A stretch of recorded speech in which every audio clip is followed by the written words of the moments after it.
송은재 TV 시작합니다.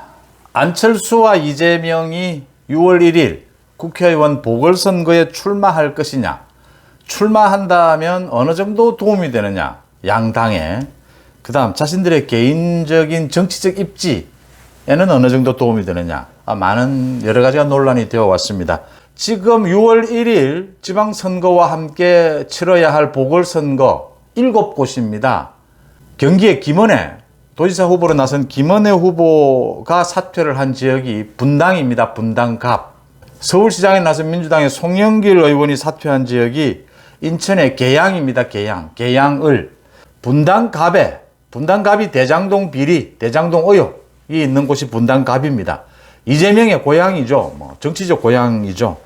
그 다음 분당갑에는 안철수 위원장이 세운 회사죠.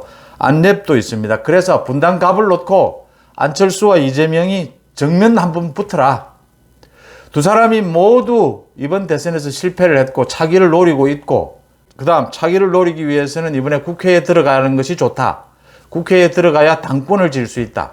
당권을 지어야 국회의원 공천, 총선에서 국회의원 공천권을 가지면서 당을 장악할 수 있다. 그러면 차기 유력한 입지를 구축할 수 있다. 이런 정치적 계산이죠.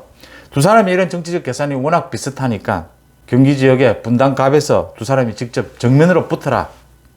왜냐하면 안철수도 자신의 정치적 존재감, 공동정부를 한다라고는 했지만 아직까지 정치적 존재감 뚜렷하게, 국민의힘에서는 소수지 않습니까? 또 뚜렷한 정치적 순발력을 보여준 부분은 없다. 그 다음 이재명은 대선에서 패배했고, 더 중요한 것은 그 패배한 이유가 대장동 비리를 비롯해서 자신의 결정적인 그런 비리 의혹 때문이었다. 자질 때문이었다. 그걸 극복하는 방안.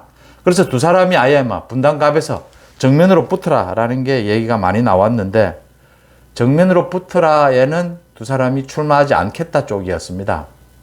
부담스러운 거죠. 분당갑은 그러니까 김은혜 의원이 당선된 지역이기도 하지만 지난 대선에서 윤석열 후보가 이재명에게 13%포인트 이긴 곳입니다. 전통적으로 국민의힘이 강세를 보이는 지역입니다. 인천의 계양은 전통적으로 송영길이 지역구기도 하지만 전통적으로 민주당 강세 지역이죠. 부담스러운 거죠. 이재명도 부담스럽고 안철수도 부담스러운 겁니다. 그래서 출마를 하지 않겠다 쪽으로 있다가 이제 답을 찾았습니다. 안정적으로 국회에 두 사람이 다 들어갈 수 있는 방법. 분당갑에는 안철수가 나서고 이재명은 인천 계양에 나서는 쪽으로 교통정리를 해서 나서면 두 사람이 안정적으로 국회에 들어갈 수 있지 않겠느냐. 제가 보기에는 안철수는 원래 이런 이야기가 나오면 처음에 자신들은 이제 생각하지 않고 있다. 그럴 겨를도 없다. 이런 이야기를 하다가 측근들을 입을 비려서 고민하고 있다. 상당히 검토하고 있다. 이렇게 나오면 거의 확정적이다. 이렇게 해석을 할 수가 있죠. 안철수는 분당갑에 출마하는 것이 거의 확정적으로 보입니다.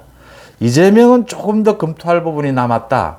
이 검찰, 경찰 수사 부분 여러 가지 당내에서도 이걸 반대하는 분위기가 굉장히 목소리가 높거든요. 아직 조금 있지만 거의 출마 쪽으로 기울어 있다 이렇게 보입니다. 안철수는 확정적이고요. 그렇게 봤을 때 안철수, 이재명 모두 이번 보궐선거에 출마한다면 당선될 가능성은 매우 높다. 그 지역의 분위기나 두 사람의 인지도로 봤을 때 이제 그럴 경우에 자신들은 당선이 되지만 전국의 지방선거를 두 사람이 이끌어야 한다. 이런 명분이지 않습니까? 안철수는 그래도 안랩이 있다라고 하는 명분이라도 있지만 그 분당갑에, 이재명은 그 인천 계양하고는 아무런 연관도 없거든요. 이제 지방선거에 도움이 된다. 이것 하나 있어야 되는데 안철수는 꽤 많은 도움이 될 것이다. 특히 그 분당갑에 출마를 하게 되면 지금 김은혜 당선에 꽤 많이 도움이 될 것이다 라고 보이고요. 이재명도 민주당의 지지층을 결집하는 데는 도움이 될 것이다. 특히 민주당이 지금 해볼 수 있는 지역이 호남을 제외하고는 인천, 경기거든요. 그 부분에는 이재명이 도움이 되지 않겠느냐라는 부분입니다. 두 사람이 전국적 지방선거에 도움이 되겠느냐라는 부분에 있어서 안철수도 아직까지 그런 부분에 있어서 정치적 존재감, 이 국민의힘과 같은 보수 우파 전체를 이끌어가는 존재감을 보여준 적은 없다라는 것이고, 이재명은 검찰과 경찰의 수사입니다. 오늘도 성남FC 그 의혹 비리에 관련돼서 경찰이 압수수색을 했습니다. 또 얼마 전에는 법인카드 횡령에 대해서 압수수색을 했죠. 지금 경찰이 자존심이 굉장히 상해 있죠. 검수완박 때문에 경찰로 검찰 수사권이 넘어가면 수사가 제대로 되겠느냐라는 국민적 여론에 경찰이 자존심이 매우 상해 있죠. 우리도 제대로 수사할 수 있다. 또 인력도 충분하다라는 걸 보여주기 위해서라도 이재명에 대한 수사 확실하게 할 것이다라고 보이고요. 또 정권이 바뀌면 인사나 이런 부분 때문에 가장 분위기가 빨리 바뀌는 조직이 경찰 조직입니다. 그러니까 성남FC 부분과 법인카드 횡령 부분은 경찰이 지금 맡고 있고 대장동 비리 부분은 현재 재판에서 계속 이재명이 개입한 초반부터 기획 단계에서부터 개입한 증거들이나 정언들이 계속 나오고 있습니다. 검찰과 경찰의 수사 받고 있고 이재명이 지방선거에 전면에 이렇게 등판한다면 출마를 한다면 이재명과 관련된 각종 의혹들이 지방선거에 또다시 등장하게 될 텐데 그게 과연 민주당에게 도움이 되겠느냐라고 하는 부분입니다. 그런 부분에서 안철수의 출마에 비해서 이재명의 출마는 아직도 민주당 내에서 반대하는 목소리가 굉장히 많습니다. 이선에서 지원하는 것이 좋지 않겠느냐. 민주당 내부도 지금 문재인, 이재명으로 딱 갈려 있거든요.